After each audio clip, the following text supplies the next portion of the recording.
अस्सलाम वालेकुम जी। उम्मीद है आप सब खैरियत से होंगे और बहुत खुश होंगे। तो आज मैं आई हूँ एक नई वीडियो लेके and that's a bit difficult but इंशाल्लाह ताला हम इसे इतने अच्छे तरीके से डिस्कस करेंगे कि हमें कोई भी कन्फ्यूजन नहीं रहेगी और बड़े अच्छे तरीके से हमें सारा टॉपिक समझ आ जाएगा इंशाल्लाह।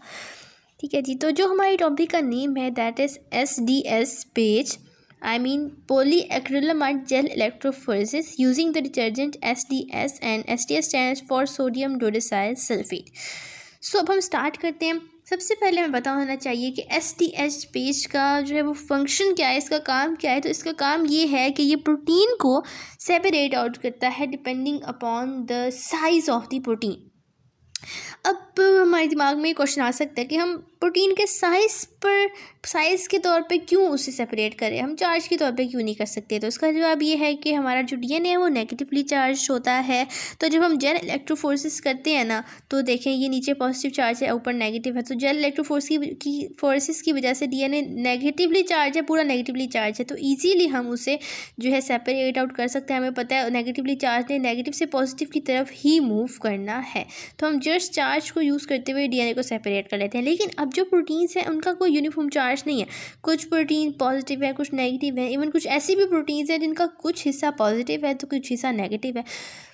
तो इस वजह से हमारे लिए बहुत मुश्किल हो जाता है कि हम किस तरह उसे directly depending upon the charge separate out करें। तो इस प्रॉब्लम की वजह से ही हम प्रोटीन को depending upon the size separate out करते हैं using the process SDS page. ठीक है। और page stands for polyacrylamide gel electrophoresis. और इसका नाम ये इसलिए क्योंकि इसका जो फॉर्मेशन है ना पॉलीएक्रिलामाइड जेल, वो बेसिकली पॉलीमराइजेशन से फॉर्म होती है। पहले हमारे पास एक्रिलामाइड होता है जो कि पॉलीमराइज करता है और पॉलीएक्रिलामाइड का कंपाउंड बना देता है। और वो जो पॉलीएक्रिलामाइड है वही हमारी जो है वो जेल को फॉर्म करती है। इसी वजह से हम इसे जो है वो पॉलीएक्रिलामाइड जेल इलेक्ट्रोफोरेसिस कहते हैं, क्योंकि इसमें पॉलीमराइजेशन का जो है वो इन्वॉल्व है प्रोसेस।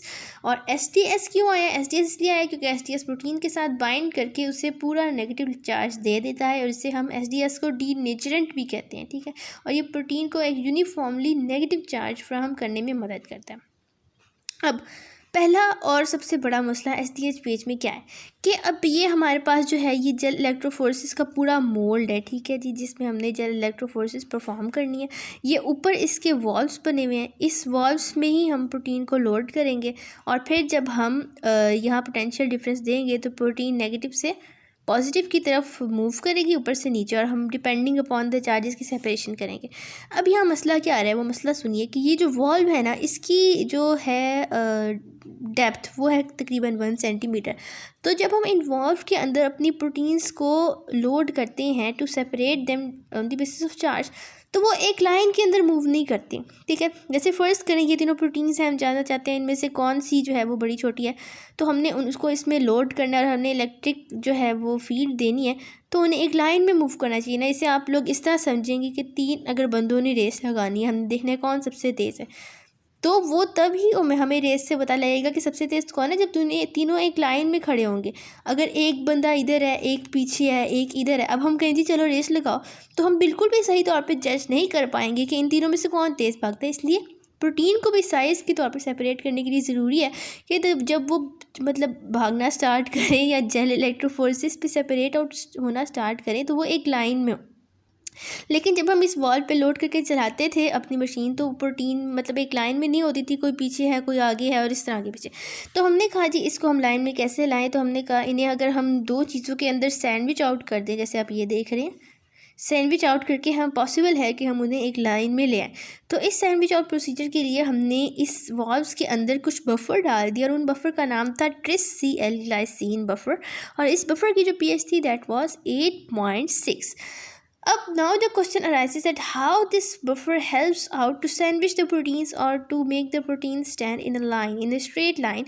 तो इसको हम डिस्कस करते हैं। ये हमारा फ्रेंड है ग्लाइसिन, और ग्लाइसिन जो है अगर एसिडिक pH है तो उसका पॉजिटिव चार्ज होगा, अगर बेसिक pH है तो उसका नेगेटिव चार्ज होगा। तो अब होता क्या है, अब मैं इसको ज़रा पास ले जाती हूँ। ये हमारा जो है ये SDS पेज की मशीन है। अब ये हमारे पास ऊपर वॉल्व्स बने हुए हैं। तो क्या हुआ जी, अच्छा ये जो रेड लाइन है ना, this is showing the proteins in a line, ठीक है। ये बात आप लोगों ने याद रखनी है। अब हुआ क्या कि हमने ग्लाइसिन इस जिस बफर में थी, तो जब ग्लाइसिन इन वॉल्व्स में थी ना, तो इन वॉल्व्स की pH है, यानी इस बफर की pH थी 8.3, ठीक है। तो इस मतलब ये वाली pH जो है वो बेसिक है, तो इसलिए इस पॉइंट पे हमारे ग्लाइसिन का नेगेटिव चार्ज था, ठीक है। अब हुआ क्या कि जो थी वो ग्लाइसिन जब नीचे मूव की, जब हमने इलेक्ट्रिक जो थी फील्ड दे दी, तो यहाँ नेगेटिव चार्ज था ना ग्लाइसिन, तो वो नेगेटिव से पॉजिटिव की तरफ मूव की, यानी वो नीचे आई, वॉल्व से घूम के स्टैकिंग जेल में आ गई, ठीक है। ये जो स्टैकिंग जेल है ना, इसकी pH है 6.8, दैट इज़ अबाउट न्यूट्रल। तो हुआ क्या, जब ग्लाइसिन वॉल्व से उतर कर स्टैकिंग जेल में आई तो वो न्यूट्रल होगी। इसकी वजह ये थी कि उसकी जो pH थी स्टैकिंग जेल की वो 6.8 थी। अब वो न्यूट्रल हो गई, that means that it is stucked in the stacking gel, यानी वो अब यहाँ से आगे मूव नहीं कर पा रही, ठीक है। और इसके ऊपर प्रोटीन्स है जो कि तरस रही हैं कि भाई हमें आगे रिजॉल्विंग जेल में जाने दो ताकि हम सेपरेट आउट हों, लेकिन अभी ग्लाइसिन यहाँ पे स्टक हो गई। तो जो हमारा बफर है ना, उसके अंदर क्लोरीन आयंस भी प्रेजेंट है, और क्लोरीन का जो होता है ना मॉलिक्यूलर वेट वो बहुत ज़्यादा होता है, और इनका चार्ज भी नेगेटिव होता है। तो क्या होगा कि ऊपर से जो वो हमारे बफर के अंदर क्लोरीन है वो भी नीचे आना स्टार्ट हो जाएंगी, और वो इन प्रोटीन्स को पुश आउट करेंगी नीचे की तरफ, और प्रोटीन्स जो है वो ग्लाइसिन को पुश आउट करेंगी, और इसी पुश प्रोसीजर के ज़रिए से हमारी ये तीनों जो एक सैंडविच लाइक स्ट्रक्चर बन गया ना, ये ग्लाइसिन है, उसके ऊपर प्रोटीन है, और ये क्लोरीन है। अब क्लोरीन जो है वो सारे मटेरियल को नीचे की तरफ पुश आउट कर रही है, तो ये एक सैंडविच लाइक स्ट्रक्चर वॉल्व से होता हुआ स्टैकिंग जेल से गुजर कर हमारे रिजॉल्विंग जेल में आ गई। रिजॉल्विंग जेल ही बेसिकली वो वाला पोर्शन है जहाँ सेपरेशन होनी है। तो ये आप सैंडविच लाइक स्ट्रक्चर ये देख रहे हैं आप कि ये ग्लाइसिन है, ये उसके दरमियान अब प्रोटीन एक लाइन में आ चुकी हैं, और ये हमारे पास क्लोरीन मॉलिक्यूल्स हैं।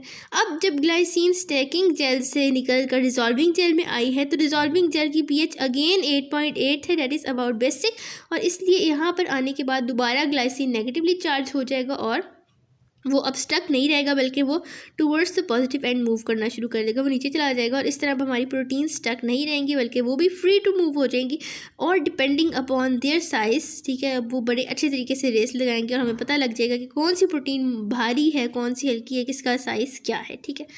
सो एक बार फिर मैं इसे रिपीट कर देती हूँ कि हमारी प्रोटीन्स जब हमने वॉल में लोड की थी तो वो एक लाइन में मूव नहीं कर रही थी। उन लाइन में मूव कराने के लिए हमने एक सैंडविच लाइक मॉडल बनाया, जिसके लिए हमने एक ट्रिस CL ग्लाइसिन को एज अ बफर यूज़ किया, जिसको हमने वॉल्व्स में डाला। तो हमारी प्रोटीन थी सबसे पहले, नहीं पहले हमारा जो था ग्लाइसिन वो सबसे पहले वॉल्व से होता हुआ स्टैकिंग जेल में आया, और स्टैकिंग जेल में वो आके स्टक हो गया, क्योंकि स्टैकिंग जेल की pH 6.8 थी, और वो उसने ग्लाइसिन को न्यूट्रल कर दिया। उसके ऊपर हमारी प्रोटीन्स आई। अब ग्लाइसिन जो है वो नीचे स्टक है, इसलिए प्रोटीन्स जो है वो नीचे नहीं जा पा रही।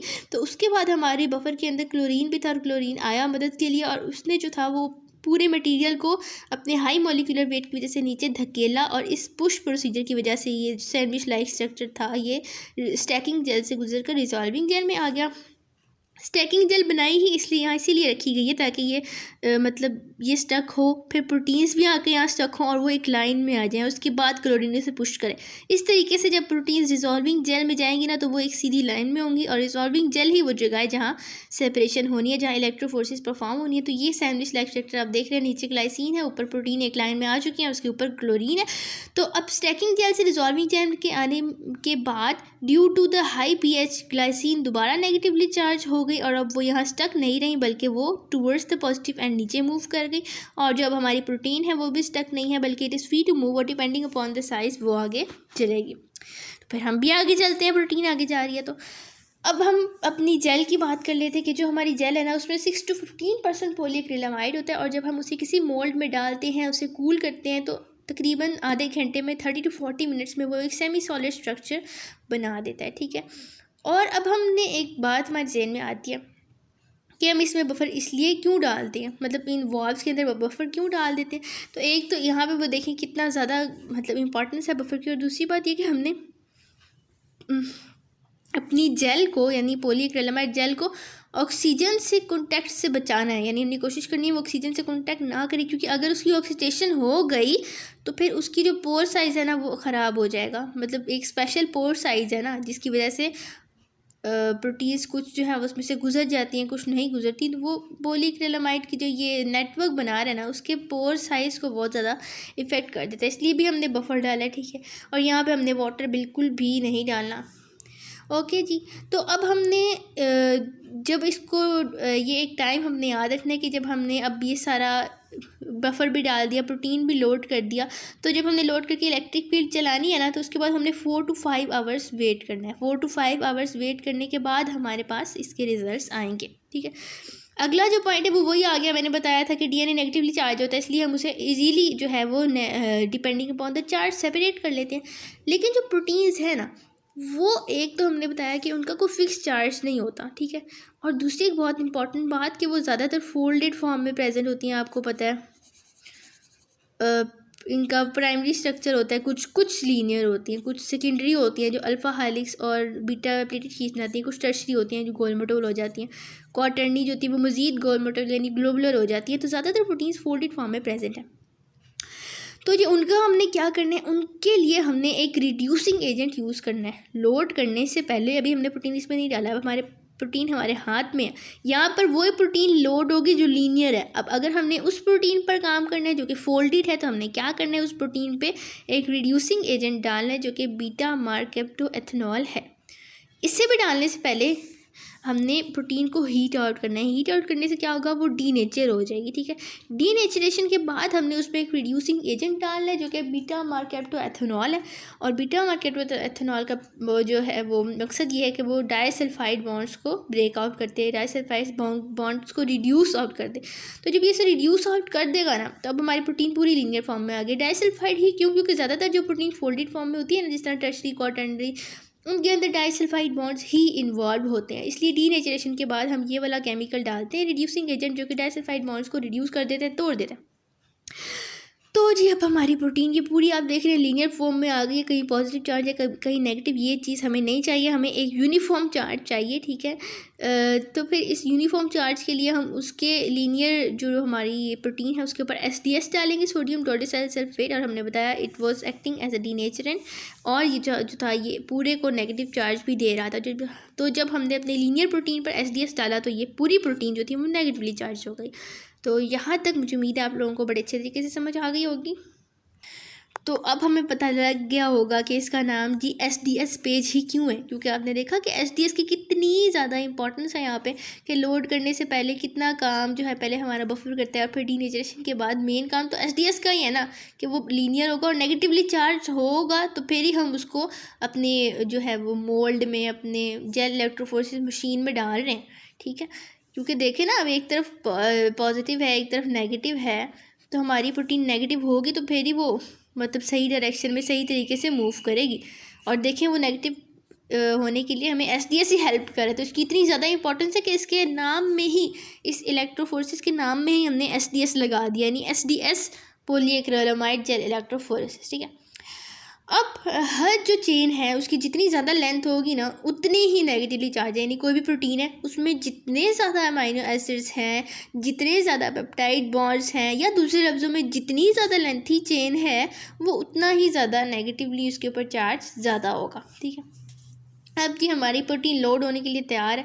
हमने उसे लोड कर दिया, हमने जो था वो इलेक्ट्रिक फील्ड दे दी, और 4 से 5 घंटे वेट कर लिया जी। हमारी प्रोटीन जो है वो रन आउट कर गई एक लाइन में, ठीक है, आफ्टर फॉर्मिंग द सैंडविचेस। तो अब हमारी प्रोटीन ने रन आउट कर लिया। अब हमने क्या करना है कि अपनी इलेक्ट्रिक फीड को स्टॉप कर देना, ठीक है। और जो नेक्स्ट प्रोसीजर है वो हमने अपनी जो अब जेल इलेक्ट्रोफोरेसिस मशीन है या जो जेल है उसको हमने स्टेन करना है यूजिंग द स्टेन कुमासी ब्लू, ठीक है। कुमासी ब्लू जो है वो एक स्टेन है जिससे हमने अपनी जेल को स्टेन आउट कर देना है, ठीक है। अब स्टेन आउट करने के बाद हम इजीली जो उसे यूजिंग देख सकते हैं, यूजिंग डिफरेंट मशीन्स, और हम इसे एक डाई से भी देख सकते हैं। हमें पता लग जाएगा कि जो प्रोटीन जो है वो डीप डाउन होगी, इसका मतलब है कि वो लाइटर प्रोटीन है, और जो अप होगी वो हैवियर है। इसकी हम देख लेते हैं एक डायग्राम। यहाँ पर हमने अपनी प्रोटीन, ये जो पहला वॉल्व है ना, इसमें हमने एक नॉन प्रोटीन डालनी है, नॉन प्रोटीन के बैंड्स डालने हैं, ठीक है। और यहाँ पर हमने डिफरेंट, ये मशीन जो है ये मैंने सपोज वैल्यूज़ लिए हैं। जिस तरह फर्स्ट करें, ये एक मशीन है जेल इलेक्ट्रोफोरेसिस की, इस पर मैंने ये वेट्स लिखे हुए हैं, 2 kilo Dalton, 3 kilo Dalton, 4 kilo Dalton, 5, 6, 7, ठीक है। तो जो फर्स्ट वॉल्व है उसमें हमेशा एक नॉन ऐसी प्रोटीन डलेगी जिसका हमें मॉलिक्यूलर वेट पता है, ठीक है। तो अब वो जब सेपरेट आउट होगी ना, तो हम लिख लेंगे कि ये इस वाले बैंड का जो मॉलिक्यूलर वेट है वो 6 किलो डाल्टन है, इसका जी 3 किलो डाल्टन है, इसका जी 2 किलो डाल्टन है। तो ये हमारा एक नोन, यानी it is acting as a template, as a basic, ठीक है। अब इसीलिए फिर जब हमने यहाँ दूसरे वॉल्स में जो है वो अननोन प्रोटीन डाली है, तो उसके जब हमारे पास हमने उसे रन किया, protein negative to positive charge की तरफ मूव की, क्योंकि एसटीएस ने उन्हें नेगेटिव चार्ज दे दिया था। तो जब वो मूव की, नीचे चली गई, वो जान हो रही है, मैं ज़रा 1 मिनट, मूव की, तो हमने उसे यहाँ से कंपेयर करके उनके मॉलिक्यूलर वेट्स पता लगा लिए। तो इस तरीके से हमने जो थी अपनी प्रोटीन को इस सारे प्रोसेस से गुजार कर सेपरेट आउट किया depending upon their molecular weight. और हमने जो अपने टेम्पलेट रखा हुआ है नॉन प्रोटीन का, उससे कंपेयर करके हमने देख लिया कि हमारी प्रोटीन का क्या वेट है। जिस तरह फर्स्ट कर ले, ये जो तीनों प्रोटीन थी, इनमें से एक थी एक्स वाई जी, तो जो सबसे ऊपर है, सबसे जो भारी है वो एक्स ये बैठी हुई है, ठीक है। जब हमने उसे स्टेन करके देख रहे हैं, जो मॉडरेटली वेट थी वो दरमियान में यानी वाई, और जिसका लाइटर वेट था जी, वो हमारी सबसे नीचे है, ठीक है। तो उसके बाद बस हमने लिखा हुआ था जनरल बातें कि जो वोल्टेज है वो किस बात पे डिपेंड करती है कि हमारी प्रोटीन कितनी भारी है, जिसका मॉलिक्यूलर वेट देखना चाह रहे हैं। तो जो एक बिग प्रोटीन्स होती हैं हमारे पास, जो एंटीबॉडीज़ होती है ना, वो काफ़ी बड़ी होती है, उनका मॉलिक्यूलर वेट हाई होता है। तो उसके लिए जो हम वोल्टेज यूज़ करते हैं दैट इज़ 2.5 मिली वोल्ट, ठीक है। तो 2.5 मिली वोल्ट जब हम उसे देते हैं तो वो ईजीली जेल पर मूव करके सेपरेट आउट हो जाती हैं। तो इस तरीके से हमने देखा कि किस तरह जो हमारी 3D प्रोटीन्स थी, हमने उसे हीट करके डीनेचर किया हमने SDS भेज के, मैंने SS लिख दिया, SDS भेज के हमने उसे नेगेटिवली चार्ज दिया। और इस तरह हमारी जो लीनियर नेगेटिवली चार्ज प्रोटीन थी उसे हमने अपने एक ऐसे वॉल्व में डाला जिसमें कि बफ़र था, जिस बफ़र की में मौजूद ग्लाइसिन और क्लोराइड आयंस की वजह से हमारी प्रोटीन एक लाइन में आ गई थी। और फिर after giving the electric feed हमारी जो प्रोटीन्स थी वो मूव आउट की, move down the gel, or after 4 to 5 hours of running, we turned off the electric field and we stained the gel by soaking it in the Kumasi blue stain।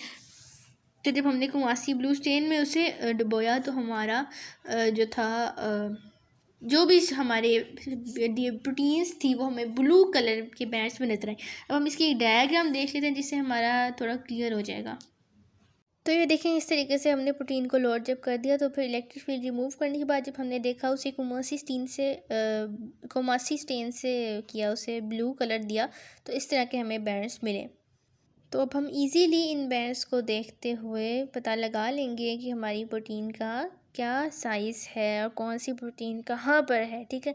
तो ये different samples, इतने ज़्यादा bands हैं, show करें कि हमने different samples को देखा है कि सैम्पल 1 में जो प्रोटीन है उसमें उनका क्या क्या साइज़ है, सैम्पल 2 की प्रोटीन्स का क्या क्या साइज़ है।